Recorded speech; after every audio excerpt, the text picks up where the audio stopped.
אדמונד לוי, שופט בית המשפט העליון בדימוס, קבע השבוע בדוח שבחן את מצב הבנייה ביהודה ושומרון, כי לישראלים עומדת הזכות לפי חוק להתיישב בכל יהודה ושומרון. אומרים שאנחנו בשטח C, אנחנו רחוקים משטח B 140 מטר. יש לנו מסמכים בעלות שהאדמה זה שלנו. פה אני B, פה אני C. טובה ואירועים דרמטיים מסתיימים בסוף טוב. קצין צהל נקלע בטעות להמון חמוש במחנה הפליטים ג'נין היום. כשאנחנו אומרים כלפי חוץ וגם מכינים את המערך הצבאי לכניסה קרקעית, זה אומר שמדינת ישראל תעשה הכל כדי למנוע את המציאות הבלתי נסבלת שבה אנחנו חיים.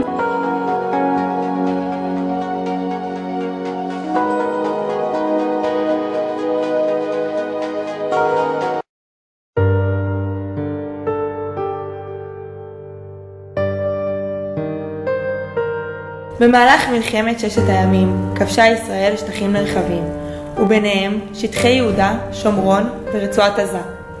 השטח לא סופח באופן רשמי למדינת ישראל, ועל כן, בהתאם לדין הבינלאומי, הוטל ממשל צבאי על השטח. כלומר, שלטון המופעל על ידי הצבא בשטחים המוחזקים על ידי אותה המדינה. בראש הממשל הצבאי עומד המפקד הצבאי, ותפקידו למלא את צרכי האזרחים ולשמור על הסדר הציבורי, תוך הגנה על האינטרסים של המדינה.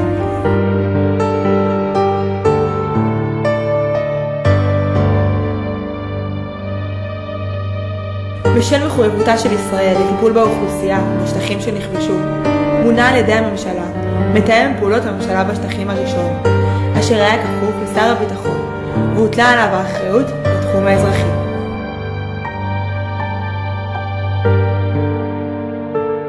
בין השנים 1993 עד 1997 נחתמו הסכמי אוסלו. במסגרתם הוקמה הרשות הפלסטינית והיו"ש חולקה לאזורים A, B ו-C, כאשר לפלסטינים הועברו סמכויות ביטחוניות ואזרחיות בשטחי A וסמכויות אזרחיות בלבד בשטחי B. המציאות שנוצרה באיו"ש ובעזה הביאה לשינוי בתצורת העבודה של המתפ"ש. הופסקה הפעילות במתכונת הממשל הצבאי, ובמקומה החלה העבודה בשיטה של תיאום וקישור למול הרשויות הפלסטיניות.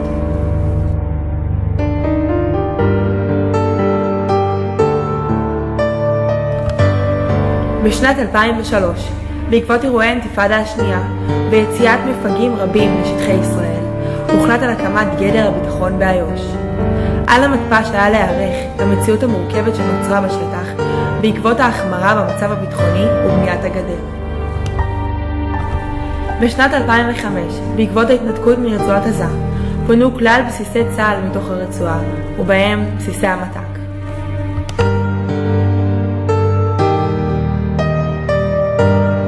ביוני 2007 השתלטה תנועת החמאס על רצועת עזה, והקימה ממשלה נפרדת מהרשות הפלסטינית. בשל היותו של החמאס ארגון טרור, המת"ק שינה את נהלי העבודה ברצועת עזה, והמתפ"ש החל לעבוד רק מול נציגות מצומצמת של ארגון הפתח וארגונים בינלאומיים ברצועה, וצמצם את מתן ההיתרים וההקלות כחלק ממדיניות הבידול בין עזה לאיו"ש.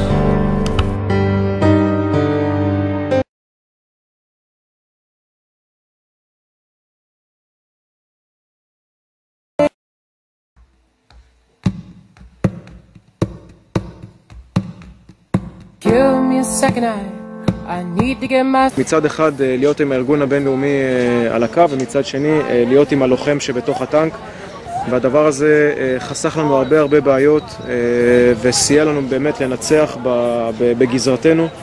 מן הצד השני של הגבול, סגן אלוף עטילה פארס, ראש מנהלת התיאום והקישור בג'נין, שמנהל כל הזמן שיחות עם עמיתו הפלסטיני. Between the drinks, some subtle things, the holes in my apologies. You know, I'm trying hard to take it back.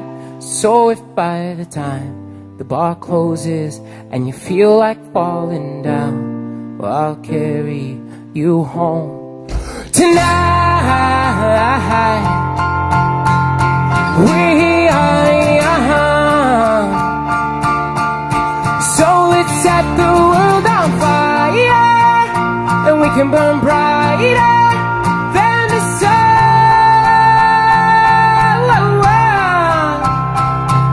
tonight.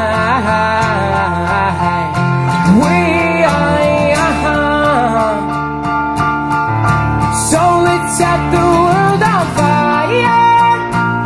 can burn brighter than the sun. No, I know that I'm not all that you got.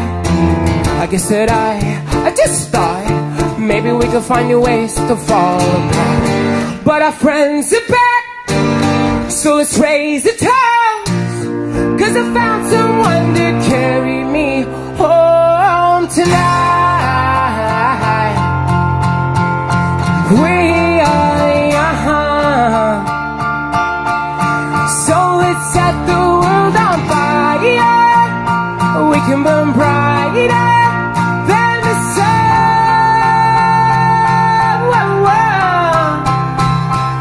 Tonight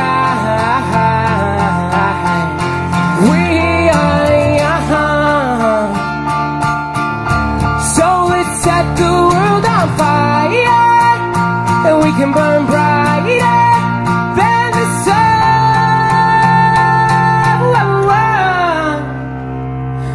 Carry me home tonight, just carry me home tonight. Carry me home tonight. Carry me home, carry me home. The moon is on my side, I got no reason to run, so will someone come and carry me home tonight? The angels never arrive, but I can hear the choir, so will someone come and carry me home tonight? We are young, so let's set the world on fire, and we can burn brighter than the sun.